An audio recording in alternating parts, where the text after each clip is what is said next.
At the end of the trial, the ruling was that the police officers involved in the operation, about 7 of them, be arrested and charged with the murder of the young man. There was also an order that the officer in charge of Lodwar District Hospital, it was some Dr. Ouma, also be arrested and be charged for facilitating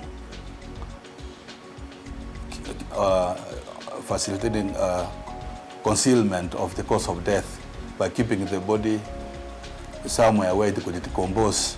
It's like he was assisting the suspects to conceal the cause of death.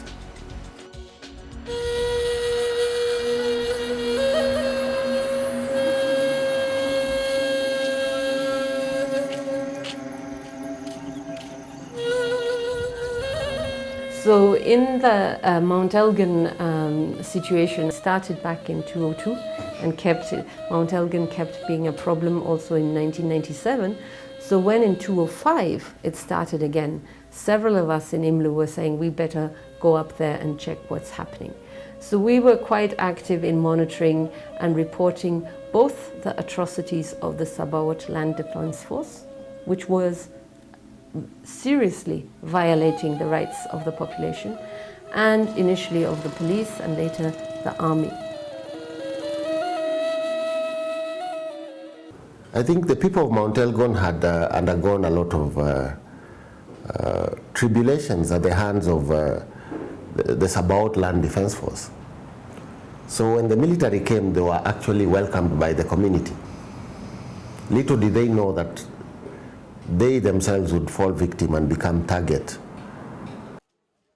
In everything that we do as an independent medical legal unit, what is critical is documentation to start with. Because without documentation, then all the other processes will falter. We mobilized 3 separate teams. I think each team comprised 10 professionals, so there were 10 counseling psychologists, 10 doctors, and 10 lawyers working simultaneously. And these were people coming from all over the region in Mount Elgon. And they were coming to Bungoma, where they were all examined, their statements were taken, both formally and also recorded digitally.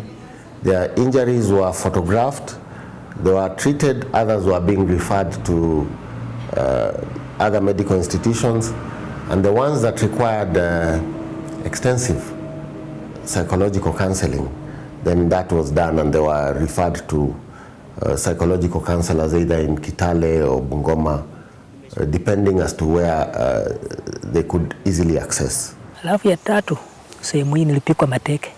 Na unajua kupikwa mateke na ya bursi ya wanajeshi, unajua ya bursi ngumu. Nilipikwa sehemu hii. So sehemu hii imekuwa shida sana mimi kubeba kitu kizito. Hapa kwenu kuna maporomoko. Habari yenu? Salama. Naona umekaa. Torture is the worst kind of assault on human dignity.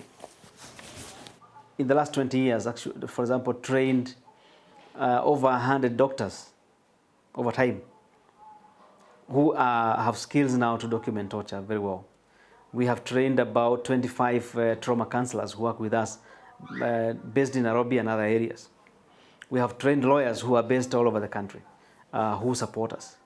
We have chosen to be very focused on torture, and therefore in that we think we have been part of the achievement of making torture a crime in Kenya.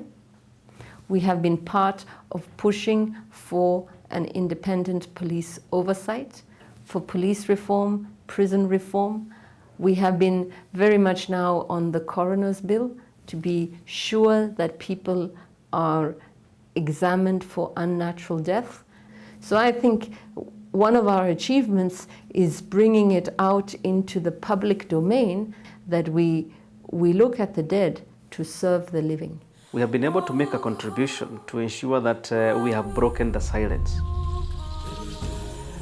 Issues of torture in the 90s were just a whisper when we had a very repressive regime.